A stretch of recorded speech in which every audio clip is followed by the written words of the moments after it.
projekt Bezpečné pohraničie. Cezhraničná spolupráca obcí patriacich do Združenia obcí mikroregiónu, povodia rieky Visloka a Prešovského samosprávneho kraja.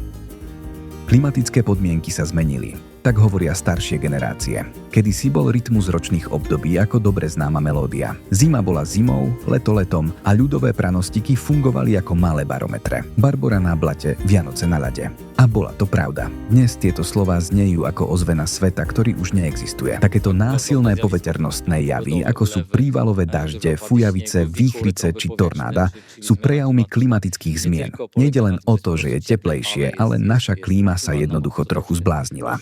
Pre mladých ľudí sa nepredvídateľnosť stala normou. Klíma už nie je len kulisou, ale silou, ktorá dokáže zmeniť všetko v priebehu niekoľkých hodín. To, čo starší vnímajú ako nestabilitu, je pre mladších jednoducho realitou, do ktorej sa narodili.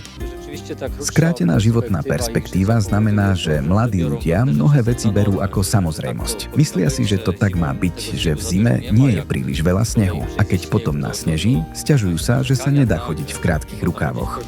V nízkych Beskydách na poľsko-slovenskom pohraničí je to obzvlášť viditeľné. Prívalové dažde, povodne, suchá, zosuvy pôdy. Javy, ktoré sa kedysi vyskytovali raz za generáciu, sa dnes objavujú aj niekoľkokrát do roka.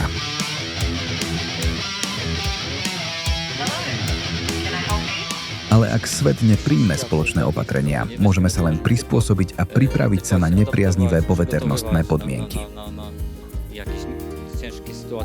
Preto vznikol projekt Bezpečné pohraničie. Cezhraničná spolupráca obcí patriacich do Združenia obcí povodia rieky Visloka a Prešovského samosprávneho kraja. Realizované Združením obcí povodia rieky Visloka spolu s partnermi z Prešovského samosprávneho kraja. Musíme sa prispôsobiť najmä klimatickým zmenám, ktoré pozorujeme v posledných 10 ročiach. Suchá, povodne či intenzívne snehové búrky od nás vyžadujú, aby sme záchranné zložky vybavili adekvátnou technikou. Združenie obcí povodia rieky Visloka realizuje rozsiahly vzdelávací projekt pre obyvateľov. Budeme vzdelávať deti a mládež v oblasti krízového riadenia a poskytovania prvej pomoci. Cieľom projektu je zvýšenie bezpečnosti obyvateľov, spoločná analýza hrozieb, nákup vybavenia a vypracovanie postupov spolupráce. Celok je financovaný z programu Interreg v hodnote viac ako 1,3 milióna eur.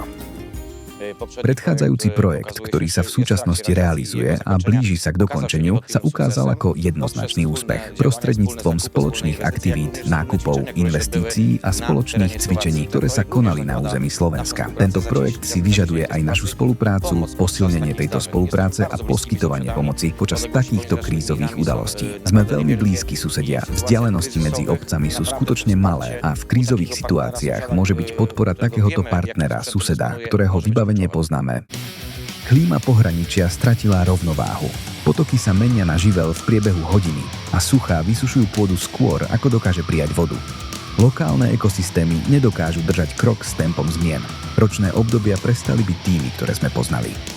Tieto poveternostné odchýlky nás nútia prijať stratégie, ktoré sa veľmi líšia od tých, ktoré sme poznali doteraz. Krízové riadenie v čase nestabilnej klímy musí byť rýchlejšie než platné predpisy. Živelné pohromy nepoznajú štátne hranice. Počíta sa len to, či niekto príde s pomocou včas.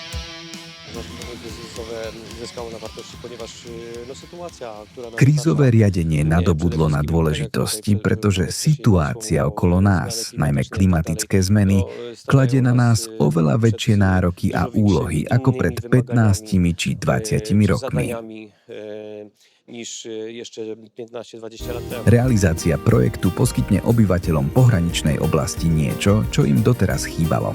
Pocit, že nie sú výlučne odkázaní len na rozmary počasia. Zabezpečí vybavenie, postupy, spoluprácu a predovšetkým čas. Čas, ktorý sa nedá kúpiť, ale dá sa získať prípravou. Štátny tajomník Ministerstva vnútra Slovenskej republiky svojou prítomnosťou potvrdil, že aj pre slovenskú stranu je cezhraničná spolupráca kľúčová. Každá krajina si musí uvedomiť, že prihraničie nie je periféria, ale je to vstupná brána. To znamená, že čím viac sa bude podporovať z hľadiska národných štátov Európskej únie cezhraničná spolupráca, o to viac investícií s pridanou hodnotou sa privezie práve do regiónov, kde existujú ľudia, ktorí majú rovnakú túžbu po kvalitnom živote majú rovnakú kultúru a neexistujú žiadne jazykové bariéry. Bez projektu by obyvatelia zostali len s tým, čo už poznajú. S prekvapením, chaosom a hranicou, ktorá sa v čase skúšky stáva prekážkou. Takto existuje šanca, aby sa pohraničie namiesto zraniteľnej oblasti stalo odolným miestom. Je to aj príležitosť pre generáciu Z a mileniálov, ktorí vyrastajú vo svete bez stabilných ročných období, aby pochopili, že aj keď sa klíma vymkla pranostikám, nemôžeme uniknúť svojej zodpovednosti. Náš zámer je, aby sme sa najprv dobre spoznali a aby sme mali toľko spoločných tém a spoločných aktivít naplánovaných na dlhšie obdobie, že táto spolupráca nám umožní cítiť sa ako doma na oboch stranách hranice. A chceme sa riadiť filozofiou Združenia obcí povodia rieky Visloka, ktorou je starostlivosť o životné prostredie a reagovanie na rôzne zmeny. A aby sa to pretavilo do konkrétnych aktivít v projektoch.